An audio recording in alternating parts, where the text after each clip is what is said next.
Everyone, welcome back. Our next presentation is by Jack Tacher. You know him as @AlphaCharts365 on Twitter. He's a content creator and host of Inside the Trader's Head podcast, and he'll be talking about what he's learned being a self-taught trader. So, Jack, first of all, thanks so much for being a speaker at this presentation at this conference. We're really looking forward to it.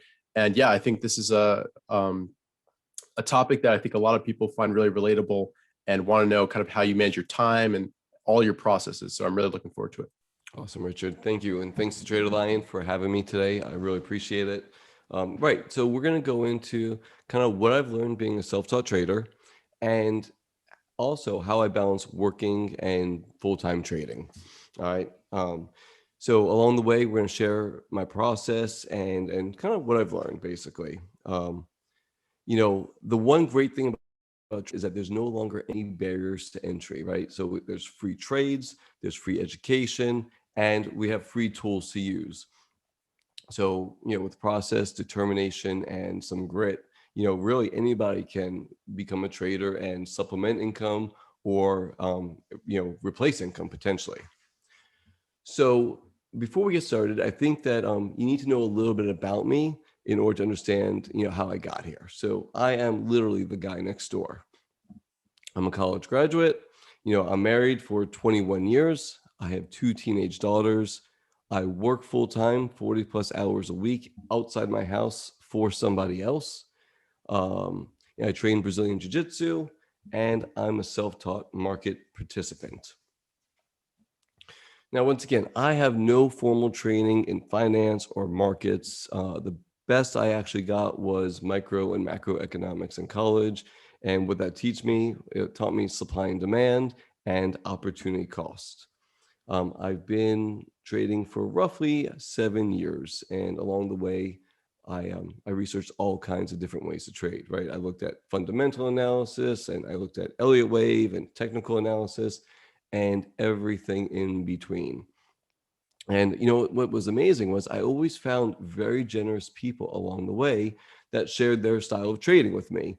And that is actually one of the amazing things about Twitter and YouTube and the people out there. We're going to go more into social media a little bit later in my presentation, so I don't want to spend too much time on it right now.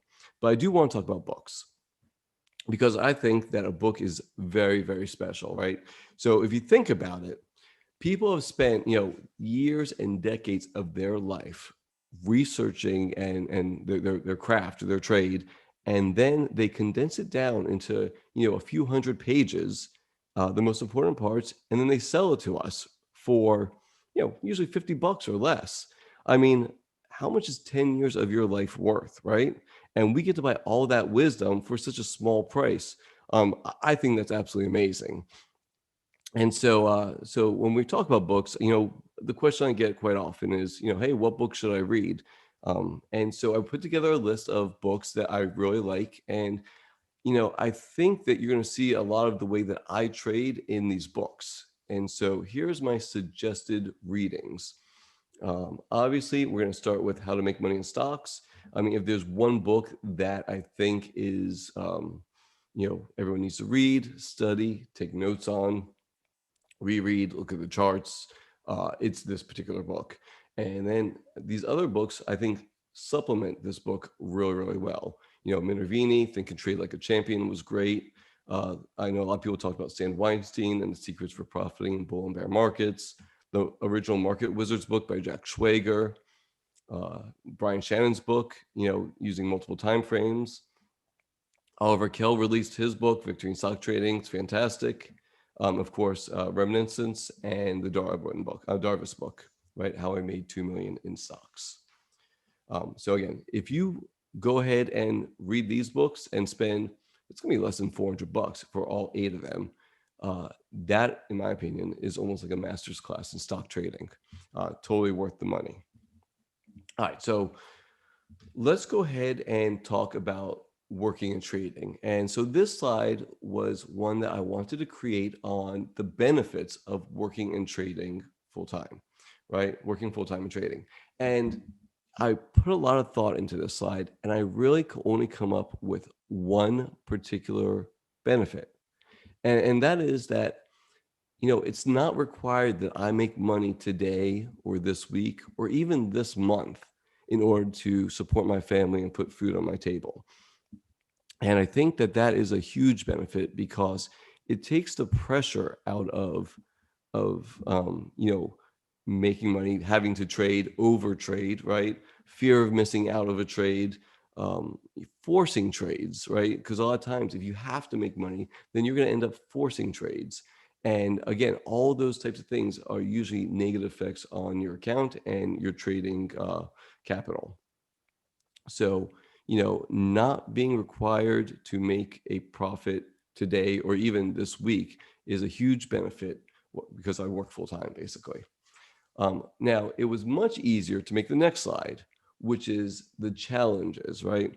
And, the biggest challenge is going to be time management by far because everybody wants your time, right?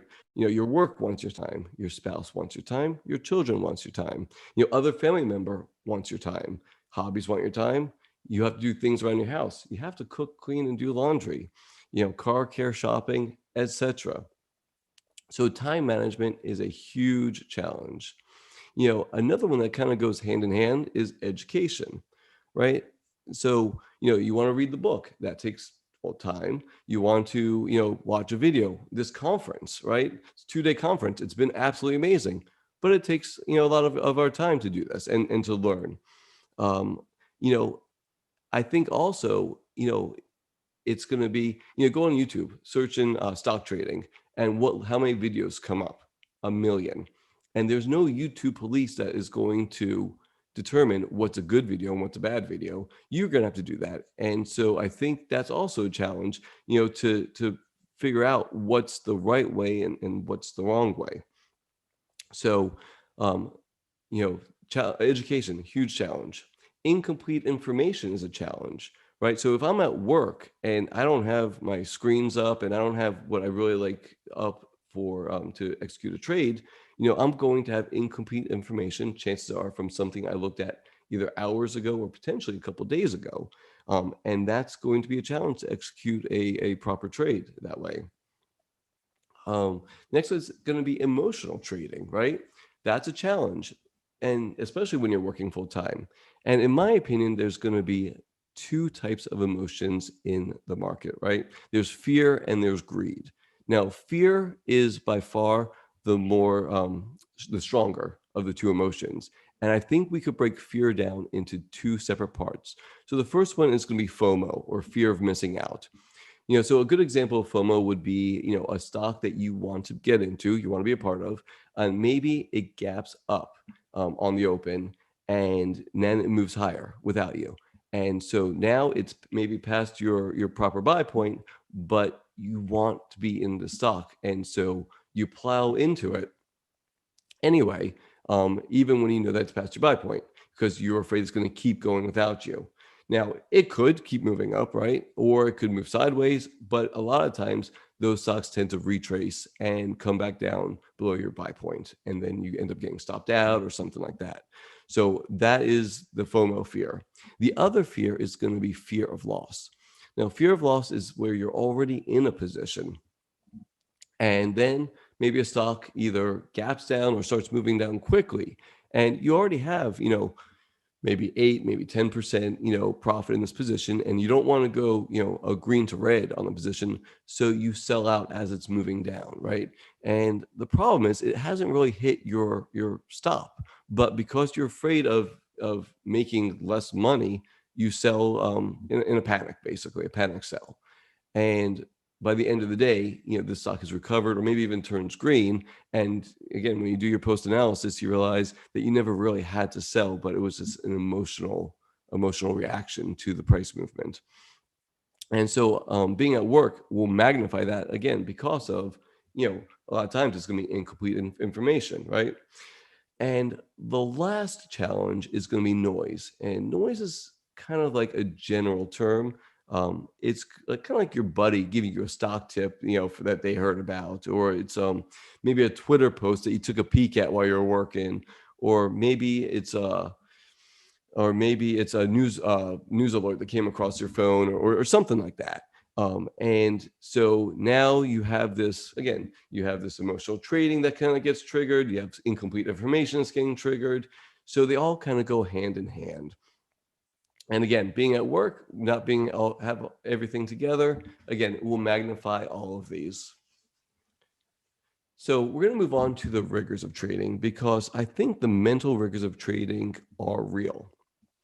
If you have a couple bad trades in a row, the mind games that go on that are being played in your head are absolutely spectacular, right? I think we have to be aware that trading, screws with our heads, especially if we're in a slump. You know, a lot of top traders, they have a bad trade. What they do is they go for a walk afterwards, so they don't revenge trade or they don't do something stupid afterwards. And I think that brings me to my next point, which is that, we tend to sit for 8+ hours a day if we're at our trading desk. And, that's detrimental to your health, physical and mental.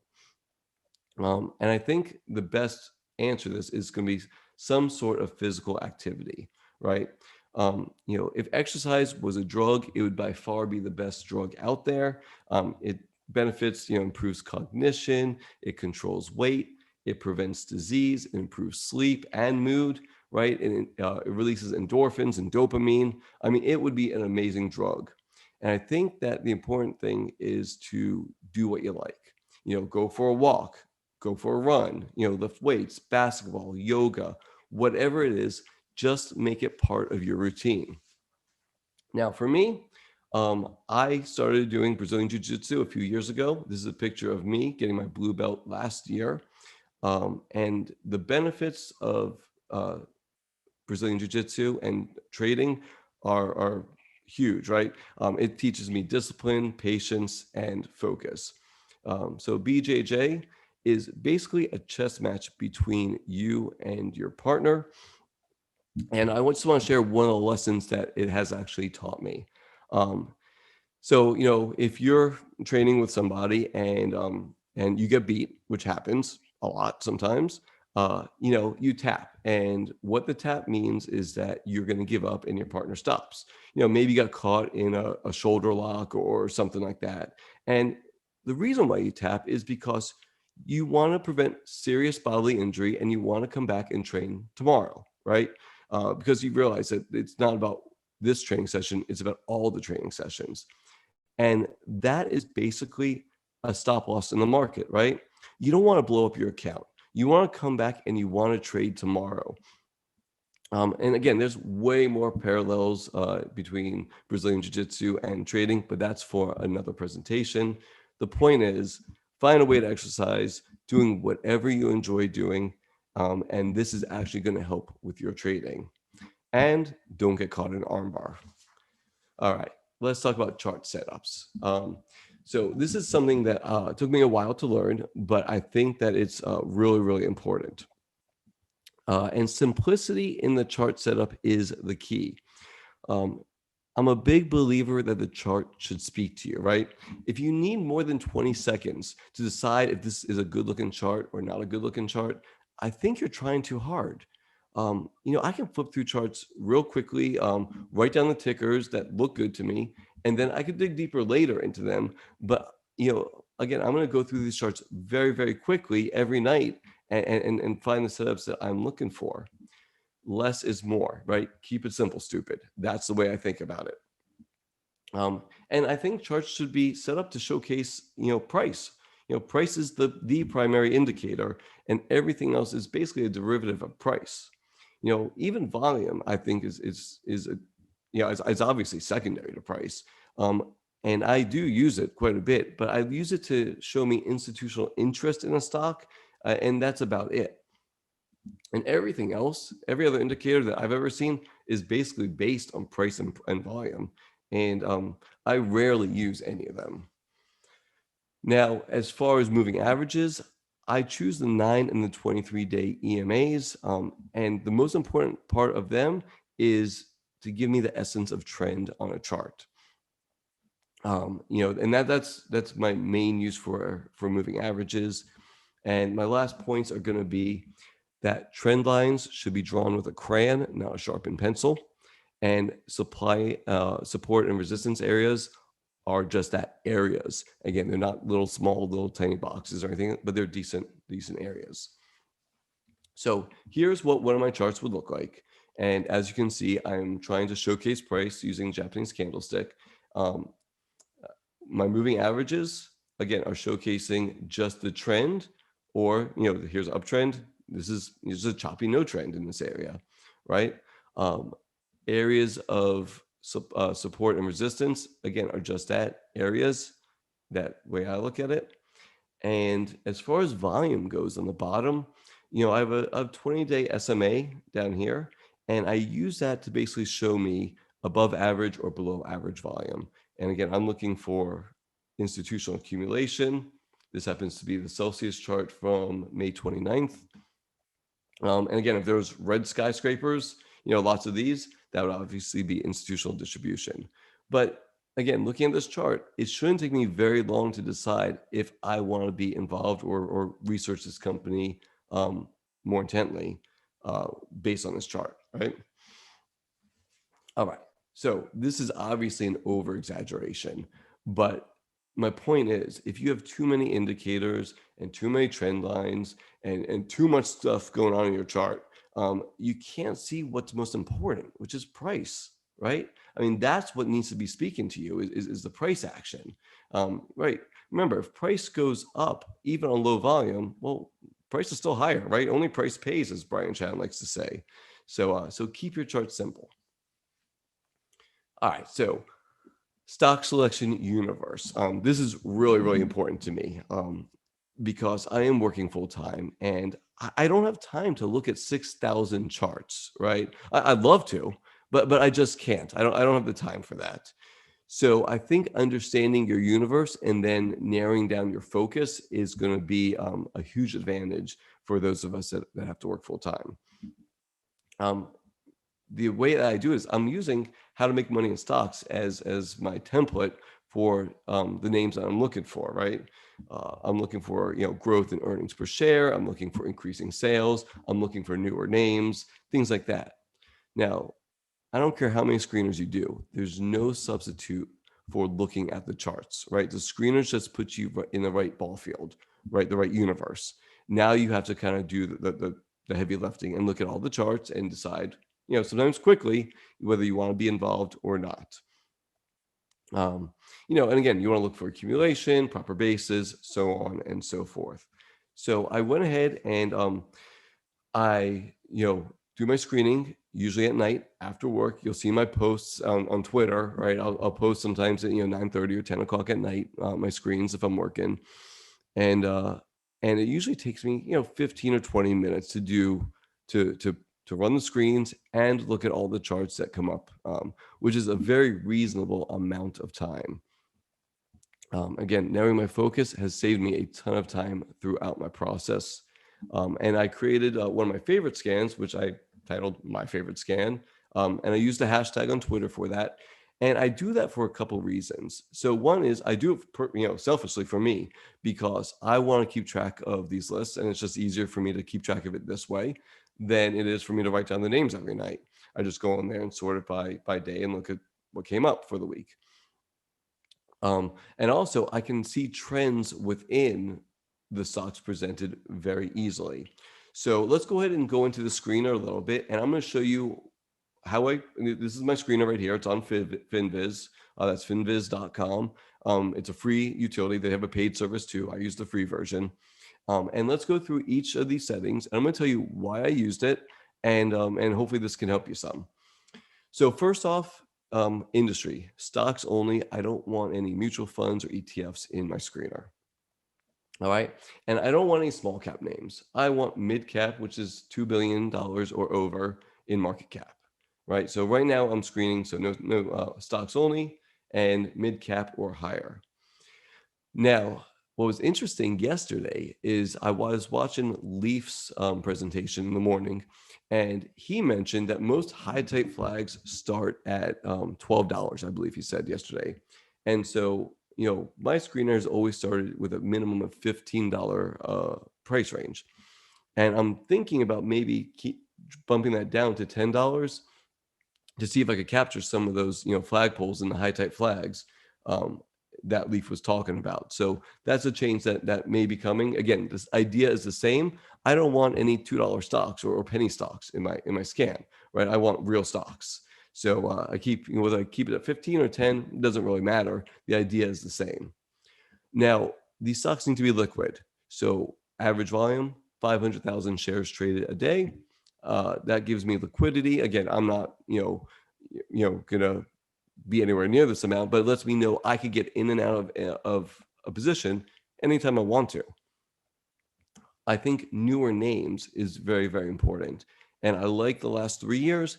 I will sometimes pop this down to the last 5 years, but I won't go anything more than that. So again, those are the two changes that I toggle sometimes is the $10 and this particular one going to 5 years just to see how it changes and what the differences are. Now I want growth names. And so over here, at least 20% growth in the earnings per share for next year. And I want quarter over quarter growth in sales, again, over 20%, right? So there's my growth numbers. And I only want things in uptrends. So the way that I kind of program this into Finviz is by making sure that price is over the 20 SMA, the 50 SMA, and the 200 SMA. Chances are, if price is over these three, then it's going to be an uptrend. So that makes sure that I have that going on. And the last piece, which is probably the most important piece, is the change from open. And it has to be up. So this scanner doesn't care that if you gapped up, if it was flat, or if a stock gapped down. What it cares about is that buyers showed up, right? So if it gapped up and buyers showed up, it's going to keep going higher, a gap and go scenario. That one may lock you out. You may never get involved in that one, right? It may move too fast. But the more interesting ones are the ones where it's gapped down and then buyers showed up and either closed higher, but still lower on the day, right? That's a possibility. Or it closed green. Like those are really, really interesting. If it pushes, gap down and closed green, those are the ones that I'm real interested in. So I think this change from open really tells you the institutional support of stocks. So that's, again, my favorite scan. Again, I post every night on Twitter, 5 days a week, pretty much. And it tells me a lot of information. It also tells me when the market gets a little overheated or not. So if I'm getting, 38, 39, or 40 plus names, chances are the market's getting a little overheated, and I may want to just kind of chill out a little bit and wait for a little bit of a pullback. Doesn't mean it's going to crash. It just means that we need to sideways consolidation or pullback in the market. And sometimes if it's returning very little names, it's a possibility. It could be, market could be bottoming. That one is a little bit less for sure. But I've noticed that on the overheated part, that one's been a pretty good signal for this particular scanner. So again, and listen, go to Finviz, try these settings, try other settings out, right? Play with them. Maybe, these don't fit your time frame and personality. Maybe you can improve the scanner some and make it even better to work for you. So again, make it work for you, make it your own. All right, so let's move on to time frame. So time frame is something that, I tried a bunch of different ones, but I came to the realization that, I'm not going to be a day trader, right? I work full time. There's no way for that I could day trade while working, at least not do it, and make money. So I already have, long-term retirement accounts, which I dollar cost average into. I have index funds and ETFs, and so like that part is taken care of. So my goal is going to be to make money over the next few days to weeks. So this is a swing trading account that I use and I post on, and that's it, right? It's a days to weeks. Hey, I would love it if it was months, because that means I'm in a really good position. And I have a couple of goals of this account. And I think one of the most important goals is to compound my money, right? I'm not going to in positions for too long of a time. So I want to get, rotations out of my money. I want to turn it over. I think that's really, really important. And so now that we've defined market time frame, I think we got to talk about market direction. So Joe Fahmy says this all the time. The market's only really good 3 to 4 times a year. And personally, I want to trade aggressively during those times. I wasn't trading during the dot-com bubble and the 2008 crisis, financial crisis. But I remember it very well, and I saw what it did to people, especially market participants. And there were signs for those two that things weren't right in the market. But I think everyone was so caught up in the euphoria that was going on that few people actually looked at those signs. So I spend Saturdays, every Saturday morning, and I wake up early and I go through my process and I try to answer one question. And that one question is this market healthy? Again, I'm not looking for, a normal 5 to 10% pullback in the market, right? That's not what I'm trying to look for. I'm looking for the 15 to 50% pullback in the market, right? That potential risk in the market. And so I look at indexes, I look at ETFs, I look at subsectors like SMH and lumber, bond spreads, volatility, sentiment, breadth, and I try to put it all together. And I'm not looking again at one indicator. I'm trying to read the story of the market through multiple different indicators. Now, it sounds like a lot, but to be honest, I've been doing this for a while now, and that whole process literally takes me 20 to 25 minutes. And I share this, on my YouTube channel. It's my state of the market video, and I post it every Saturday after I do my after I go through it. So again, my weekends are really, really important, right? Saturday, one purpose and one purpose only. Is this a healthy market, right? And also, what is the trend, right? Make sure the trend is in the right direction, which that's it. That's what I do on Saturday. Now, on Sunday, that's where I like to make my watch list. And I think it's really important. And if you notice, almost everybody that spoke, they have a strong weekend routine. And there's a reason for that. The market's closed on the weekends, right? There's no FOMO. There's no noise from an active market. And I think that's really, really important. So again, Sunday I build my watch list, and my first thing I do on my watch list, to build my watch list, is I look at last week's watch list. What went higher, what still setting up, and what didn't go higher, right? So if I see a trend that's a bunch of these stocks didn't go higher and they're all in the same industry, well, that's information. And so what I do is I go ahead and anything that's still actionable, I'll transfer to this week's watch list. Because if I liked it last week, I probably still like it this week. Watching out for things that get a little bit too long in the tooth along the way. But that's the first part. I'm going to go through last week's watch list again and do some management that way. The next thing I do is I pull up all my screens from all week long, right? Monday through Friday. And I'm going to pull up all of those names on charts. And I'm going to look to see, which ones are setting up, which ones look good, which one shows insane amounts of institutional accumulation, pattern setups, things of that nature, right? Remember, my scans are putting me in the right universe, and that's roughly 70% of the work, right? I have things in uptrends, hopefully, and I have growth names, which I'm looking for, and so now I just have to look for the right setups. And usually, 20 to 40 names in a good market. That's my that's kind of my watch list. And again, I post a video on that on Sundays. It's called Stocks to Watch video. I post on YouTube again for free. It's my actual watch list, right? It is what it is, good, bad, or other. That's what it is. And sorry. And from this list, usually there's about anywhere from 3 to 5 names that really jump out at me. And these are great setups. Again, it could be just insane amount of accumulation or just something that really pops. And then that becomes my focus list. And usually 3 names to 5 names. And I like to I'll go ahead and I will number them. You could letter grade them. I know that's what Mike Webster does, but I just number them in ranking of how I'd want to own them. I want to own this one first, this one second, this one third. And then I make a plan for them, right? Even if I'm fully invested, I'm going to make a plan for those. Where do I want to enter? Where do I know I'm wrong? And so on and so forth. Also on Sundays, not only do I have a plan for those, I go through the positions I currently own. and I determine, again, where am I right, where am I wrong in them, and my trading plan for each position for the week. I'll just touch on position size for a second here. My normal position, I like to be around 15%. I do like to sell into strength, but we're going to get into that in a second. But just so you know, my normal position side, 15%. I'm thinking about maybe increasing that just a little bit, trying to concentrate my portfolio just a little bit more in a really healthy market.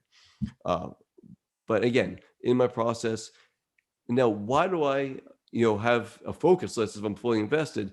It's because, I could get stopped out. I may sell something into strength on the way up during the week, and I want to be ready with the next potential name, if it is a good market, because I don't want to have, idle money. I want those rotations in money.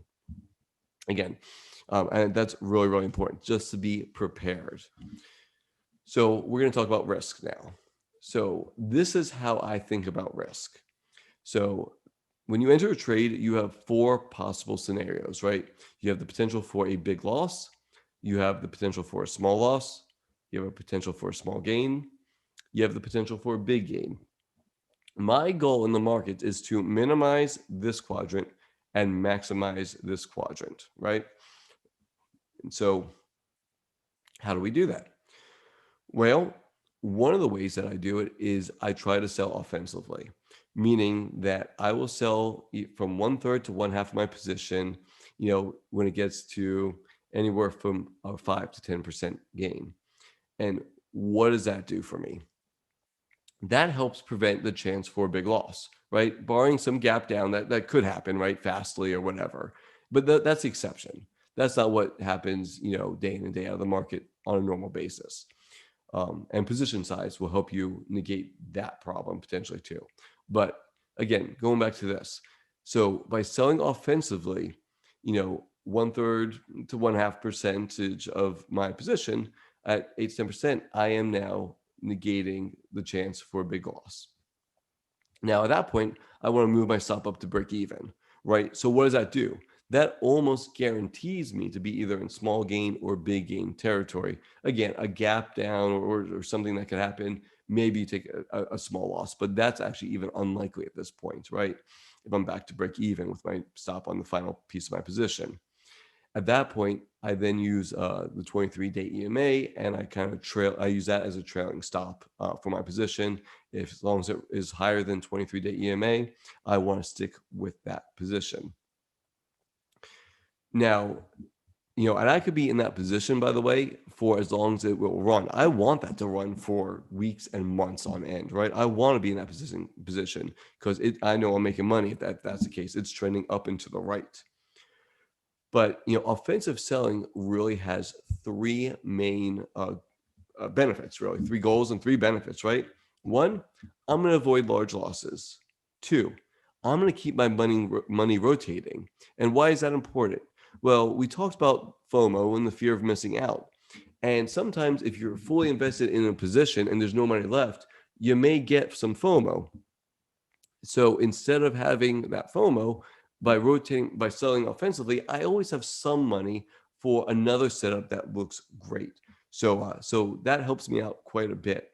Also, by turning that money over, I always have some of my money that's compounding, and I think that is a huge benefit also.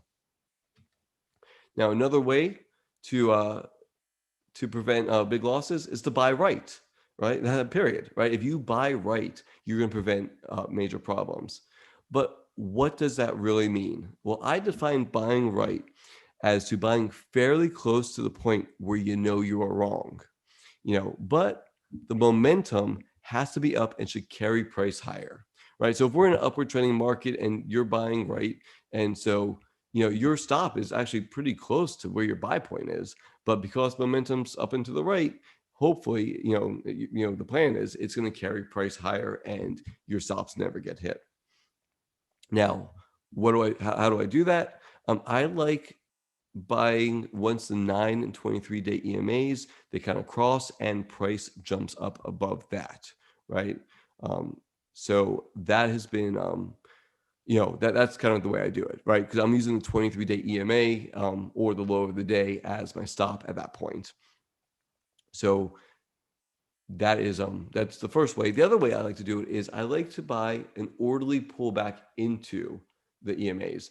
So, like Oliver was kind of talking about, that's basically a wedge pop, right, from his book, or a basin break, right? So those are the ones I find to be the most beneficial to my trading style and how, I'm trying to trade while I'm working full time.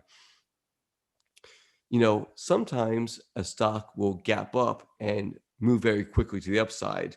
And there's a really fine line between buying strength and chasing a stock. And, obviously, I think me and everyone else really doesn't want to chase stocks, right? I think that's a bad idea. It's better to wait for that better entry and minimize risk than to chase a stock that's too far extended. Now, this may mean I miss some moves initially, but if I stalk them, chances are they're going to set up again. And I think that the idea that they're going to set up again is really, really important to understand. And not only understand, to truly believe, because, there's always going to be more opportunities in the market, right? Just like the one that maybe you just missed, right? And so, price is potentially going to move fast sometimes. And especially if you're at work, the FOMO is real. Something moved real fast. You want to jump in. It moved past your buy point. But then you have to take a deep breath. And then you have to ask yourself this question. And this is what I ask myself, right? What happens if I miss it? What happens if this is amazing stock and I miss it? And there's really only two answers here, right? One, it's going to set up again. If you notice, all those great stocks in history had multiple buy points. They all ended up setting up again. Maybe you didn't get the absolute bottom, but you got in and got a nice chunk of it. They set up again. The second thing is, there's going to be another setup tomorrow. And you know what? Or the day after. And it's going to be just as good, right? So this one moved too fast. Okay, sucks. We hate it. But guess what? Tomorrow's another day. And we didn't chase anything. And we didn't, it could reverse tomorrow. We could stopped out, whatever. So as long as we understand those 2 points, though, take a deep breath and move on. So let me go ahead and I'm going to use LTHM for my potential buy points. And again, you see the nice clean chart and, price is showcased, and here's volume. And what am I looking for? Well, right here, you'll see the 923-day EMA crossover, and price went ahead and gapped up above this day, right, to open up, and it was a decent bar, and it closed, off the highs and up over here. All right, so this was the first buy point, and again, I would put the stop right underneath here, and we'll see what happens, right? So then it moved higher, and everything looks good. And let's say you miss this first buy point, right? Well, guess what? 3 days later, what did it do? It came back, it probed the 23-day EMA, and then it moved higher again. So even if you missed this one, right? You're working, you missed whatever, you just weren't at your desk. Well, guess what? It set up just 3 days later, and you would have been in at roughly the same price. So what do you really miss, right? Instead of chasing this one, you did okay, right? These charts, they almost always set up again for you. So don't have that FOMO or freak out too much. Again, does it always happen this way? No, sometimes things, move higher and they just keep going higher and you never get in. That happens. You have to say, I understand that. And that's one of the consequences of working full-time in trading. I'm not going to be able to always catch every awesome move in the market. But I'll tell you something that really has helped me, and that's been using alerts. So using alerts have really been a game changer for me. I like using the TrendSpider alerts, alert system, and we're going to go into that just a little bit. While I'm at work, I have a lot of things going on simultaneously, and I have to be fully engaged in what I'm doing, right? I can't have my mind distracted checking my phone a million times a day. So, alerts have really helped me throughout this process. So, I set up my alerts, and if one goes off, basically what I do is I acknowledge it, and then I finish what I'm doing, And it could take 5 or 10 minutes later. And then I'm going to go off to a place and, off to the side, and I'm going to check the chart and see if it's still in a buyable range or what's going on. Remember, my ideas and everything that I'm doing has always been pre-planned, whether it's from my Sunday work or, that morning of. So a lot of times, sometimes the morning of, I'll look at charts and make plans for the day, just in case I want to add or enter positions. I know exactly where I want to be in or be out of a position. And so once I do look at the charts, I can execute my plan fairly quickly and get back to work with a clear head, right? This decreases my FOMO and my anxiety, and also my anticipatory buying, right? Will my sales ever be perfect? Nope. I don't use hard stops, because too many times I've seen, people probe these stops and then, price probe stops and then they zip right back higher. So I don't use hard stops. So my sales won't ever be perfect. My buys, they're never going to be perfect either. I have to understand that, and I have to accept that because I work full time.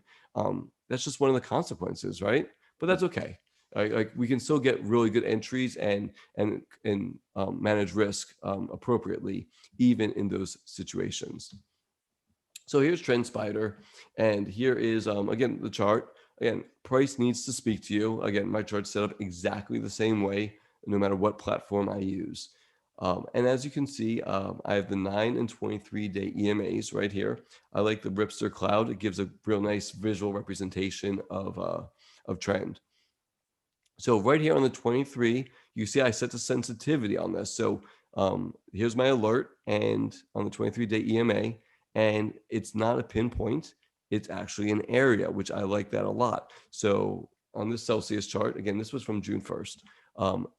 My idea was, hey, I would love to see price kind of consolidate back into here, right? Hit the 23-day EMA, my alert go off, and I buy for kind of like an early entry, maybe some kind of cup and handle or something like that, right? That didn't happen, but that's what what I wanted to do. And if you notice, because that's an area, it would have went off before it hit the 23-day EMA. And maybe it never would have hit the 23-day EMA, but again, it would have alerted around that time. Now, I also have an alert set for the breakout. So the idea was, obviously, if this just went sideways, this 23-day EMA alert never went off, but this consolidated thing, moving averages were catching up, and then it broke out. Well, I want an alert over here also, because I want to buy that breakout and using this pivot right here, this horizontal pivot. And that didn't happen either. It just kind of moved higher from that point.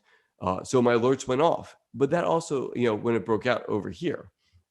But I think that brings me to the next point, is that just because the alert goes off doesn't mean you're going to blindly buy. You still have to pay attention to the chart. It's my responsibility to manage that trade and manage my risk in the trade.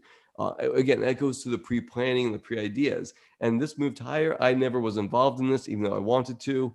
I know it moved higher. I think it gapped down on Friday because of some secondary or something else going on. But the point being is that it moved higher without me. I had to say, okay, I'm going to watch for another setup. And I moved on to another chart I was looking at. Again, it's up to us to manage our risk. All right, so let's talk about some pitfalls. And I think to understand the pitfalls of trading, I think we have to understand the motivation of the trader. And I think that there's two main motivations, right? To improve the financial situation of the market participant, and also to increase the freedom, right? And we talk about freedom in time of the market participant. Those are the two things that I think most, if not all of us, are looking to do, and why we got into this. And I think most traders are failing and do fail because they have unreasonable expectations of both of these, one or both. They don't realize, trading is a grind, right? I mean, trading is a grind. So I'm going to talk about a few ideas I think that may be helpful, especially to a newer trader. First one is, do not paper trade. I think I can't say that enough. Do not paper trade. It's really important to understand your emotions, and you can only do that by using real money, right? So if real money is on the line, then you really get in touch, what a loss and what a win actually feels like. With that being said, if you're newer to trading, keep your account small, right? It's very likely you're going to lose money, especially in the beginning. So lose as little as possible. Right now it's commission-free trading, so you could buy one share if you wanted to, right? You don't have to buy 100 shares or whatever your account size is, or a full whatever.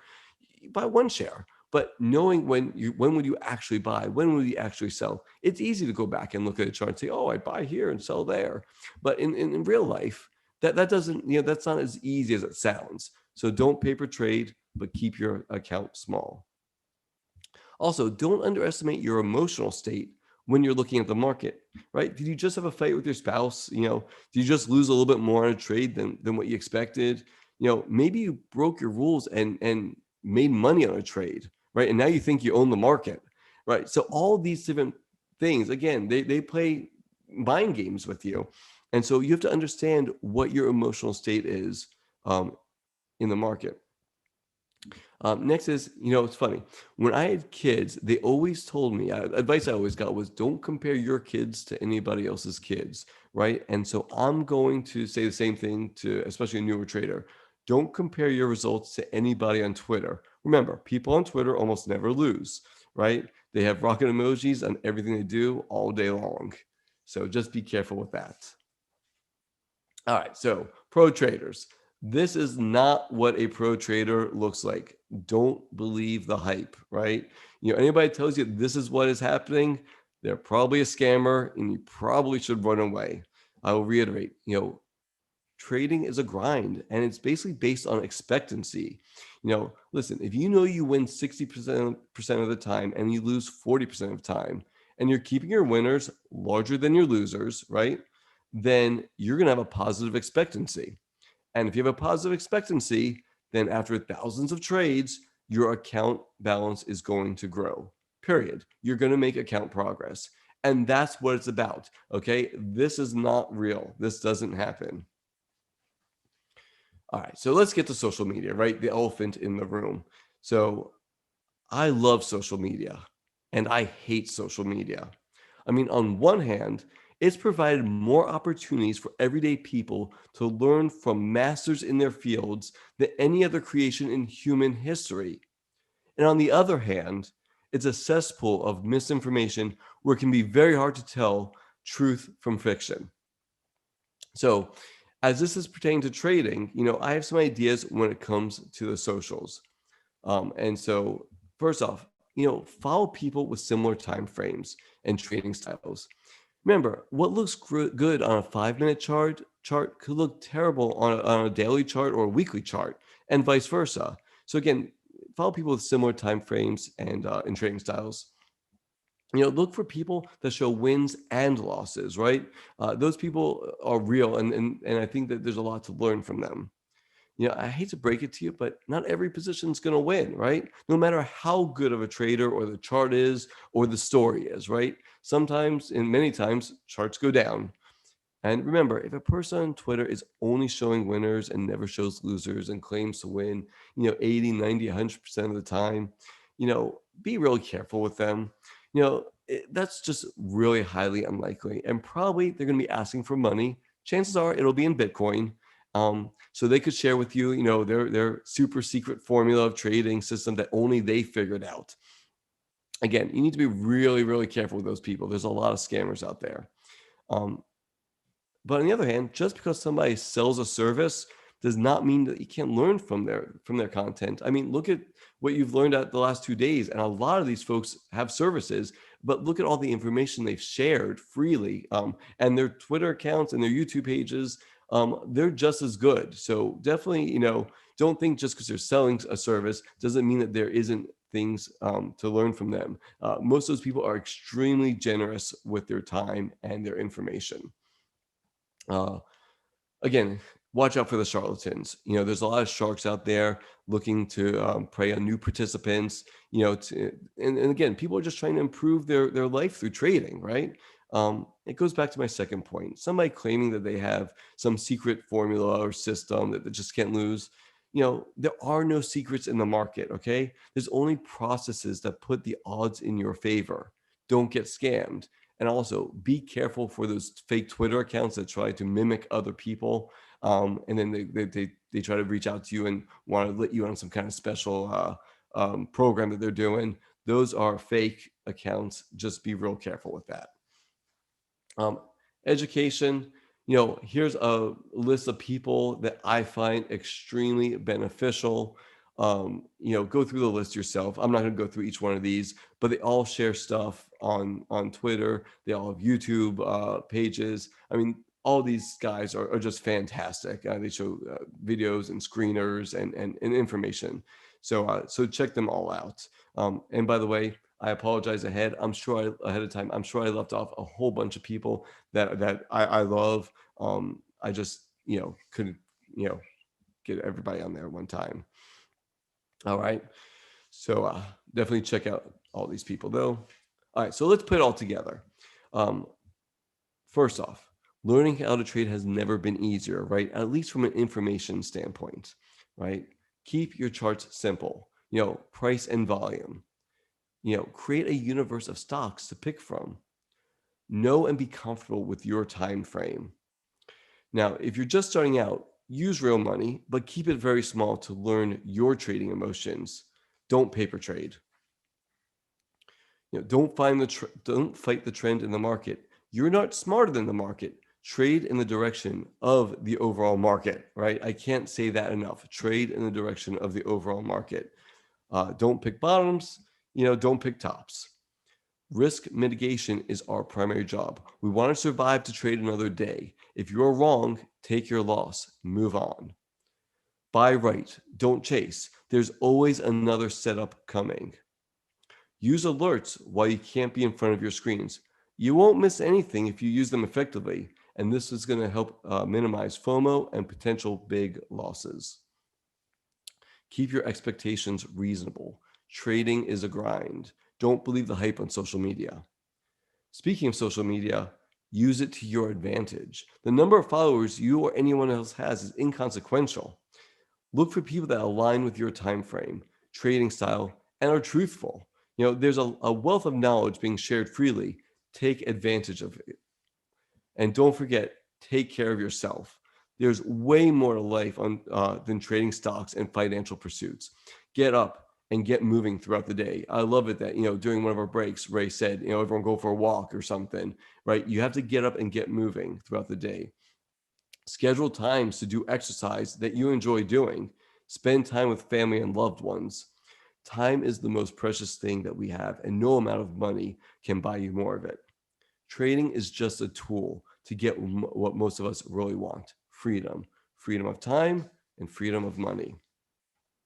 And so in conclusion, trading is not magic. There are no secret formulas or indicators.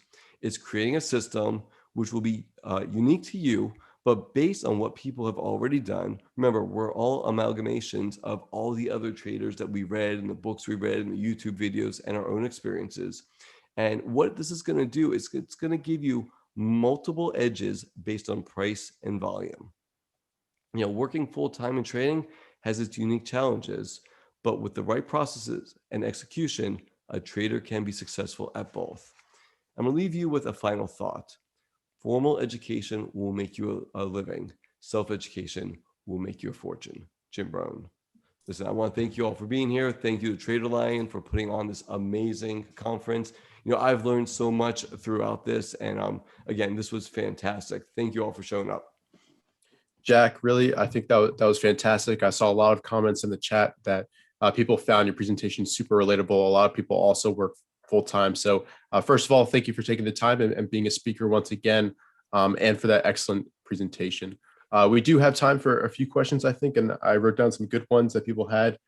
First of all, you touched on it a little bit, but David asked, since you work full time, do you have a long-term portfolio you hardly touch? And is your canceling trading just for side income, or is that your main source of equity investing? Okay, yeah. So I definitely have long-term portfolio. I invest in ETFs. I invest in index funds, and I like and on some themes like the ARKG, right? I have some of that in my long term because, like Chris said earlier, I'm not sure which genetics company is going to do great, so I might as well Right. just own the ETF and let ARK do it for me. Yeah, and I wanted to mention this. I mean, you can 100% have success trading while working full time. I mean, Nicholas Darvis, if you want to go back decades, he was trading by telegraph across the world while dancing full time. If he can do that by drawing the charts himself, we should be able to do it by with the TradingView app on our cell phone, whatever we have. So, 100% you can make in the market whatever situation you are in. You just have to find a style, and Jack, you've definitely found a style that works for your time frame as well as your own lifestyle. So I think that was a huge takeaway for me. And yeah, people had a lot of questions about why you use alerts versus a buy stop if you've already kind of planned out the trade in advance. I want to look at a few things. I also want to see what's the general market doing. So I do look at a few different things real quick before I go ahead and enter that trade. I could use buy stops, and that may put me right in the trade. But also, kind of the way it takes me a few minutes to finish what I'm doing and then go off to the side. And actually, that's kind of an advantage. Yeah. Because sometimes things are going to move up and then they're going to reverse right away. And I'm able to see that. If I had a buy stop in, I'm in that position. Now I get to watch it. Again, it works against me sometimes too, because sometimes it keeps moving. But that little bit of extra time that it's required sometimes is very helpful too. So that's why I use that. For sure. And people are curious about why you settled on the 9 and 23 EMA versus a kind of a lot of people use the 8 EMA or the 21 EMA. Like I use the 21 EMA. Yeah, a lot of 10 and 20 is very common too. Yeah, true. So I like the way the 9 moves. I just feel like it gives me a better feel for the market for a short-term EMA. I mean, if you put the 10 on there, it's going to look almost exactly the same. So, it's just a tiny bit faster. And that's why I chose the 9. And the 23-day, I like that because that's really one calendar month of trading. Right. And that's why I went to the 23-day EMA. And so those are my reasons. Again, it also gives me a little bit more room because everyone's at the 20, and if they know that's where people put their stops, well, I'm at the 23-day. So it gives me a tiny bit more room than maybe the 20-day. For sure. And I really liked when you went through your screens in Finviz and showed why you specifically use each component and the reasoning behind it. But people were wondering why you chose kind of Finviz versus MarketSmith. I don't pay for MarketSmith. Finviz is free. There you go. That's my reason. Yep. So once again, the barriers for entry are as low as you can get. I mean, you can get a great setup using TradingView and Finviz and trading off your phone on Robinhood, whatever you want. And by the way, I definitely agree with you when it comes to paper trading. I think it's not the same emotional feel losing fake money versus even losing $10 in a $100 account. I mean, it just doesn't feel the same. And before you actually experience what that feels like, the amount of money doesn't really matter. You're not going to know how you're going to react, and you're not going to be able to deal with all those emotions that come with it. So I completely agree. Yeah, 100% on that. I mean, listen, paper trading, we're all millionaires on paper, right? Yeah. Absolutely. Let's see. Yeah, people are thanking you so much. They say you have a great mindset for sure. Let's see, to end it, there was a question about how many positions you like to hold at one time and also how you build into those positions. All right. So I'm a person that usually will buy my whole position at one time. And I do, like I said, I've been trying to keep my positions starting at 15% of my total account. I've been, again, thinking about toying with the idea of, maybe doing an add in there and concentrating. I've seen a lot of really great traders that talk about concentration. And Right. I think that's an area that I want to explore a little bit more. But I do also want to sell into strength, right? So there's a dichotomy in there, right? But as far as number of positions, 8 to 12 is really my sweet spot. That's where I really like to be, 8 to 12 positions. Makes sense. And Jack, thanks again for coming on and presenting. Do you have any kind of final words of advice for people who are working full time and want to also kind of learn and make it in the stock market as well? Yeah, no, I think that, listen, with a little perseverance and time spent learning, such as this conference. I mean, think about how many people have been on this conference that work full time and learn so much. Anybody can do this. There are no barriers anymore. Right. You just have to find the system that works for you in your situation. We all can do this, and we all can, again, get freedom of time and freedom of money through the proper way.